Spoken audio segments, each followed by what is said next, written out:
Sir जैसे मैं खुद का बता रही हूँ, मैं बहुत ओवरथिंक करती हूँ, तो ऐसा कोई मंत्रा जो मतलब स्ट्रेस और ओवरथिंकिंग को कम कर सके? बिल्कुल। देखिए, ओवरथिंकिंग जब आप मान ही रहे हो, आप ऐसा है कि आप ज़हर पिए जा रहे हो और आप सोचते हो कि मर कोई और जाए, जी। ऐसा कैसे हो सकता है? आप ऐसा है जैसे आप सिगरेट पी रहे हो, सिगरेट की डब्बी के ऊपर चेतावनी लिखी हुई है, इतना गंदा सा चित्र भी बनाया हुआ है, परंतु फिर हम उसको पी रहे हैं। अल्कोहल पे भी इसी तरह से। अगर आपको ये पता है कि भई ये मैं ओवरथिंक करती हूँ, तो उसके लिए मैं आपको बहुत सारी टेक्निक्स दे सकता हूँ कि आप उसको कैसे निकालेंगे। अगर अभी भी मैं आपको चाहें तो मैं अभी भी आपके साथ शेयर कर सकता जी, हूँ। ज़रूर वो सर। कैसे होता है, आपके अंदर कोई भी स्ट्रेस है, कोई भी ओवरथिंकिंग है, कोई भी दिक्कत है, तो वो सब आपके माइंड में आपके नेगेटिव हार्मोन्स को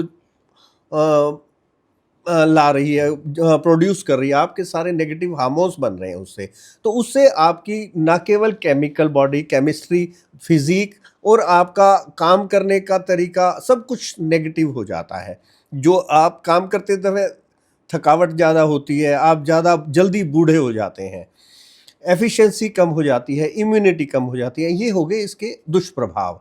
अब हम इसको रोकें कैसे? वो इस तरह से कर सकते हैं कि जैसे अभी आप अपने दोनों हाथ ऐसे लेकर के आए, अभी देखो, लेकर के आए, आंखें बंद कर लें और आप ये देखें कि भाई अपने हाथों को ये समझें कि मेरे दोनों हाथ मैग्नेट हो गए हैं और एक दूसरे की ओर खींचे आ रहे हैं, एक दूसरे की ओर खींचे आ गए, आपके दोनों हाथ मैग्नेट हो गए और आप देखें आपके दोनों हाथ एक दूसरे की ओर खींचे आ रहे हैं, मैग्नेट हो गए आपके हाथ। आंखें खोलिए, तो क्या आपके हाथ ऐसे मैग्नेट हो गए थे ना? जी। उस एनर्जी को आपने फील किया। जी। तो यदि हम इस बात को मानते हैं कि केवल हमारे मानने से ही हमें नेगेटिविटी होती है, हम ओवरथिंक करते हैं तो नेगेटिविटी होती है, तो इस बात को हटाना होगा।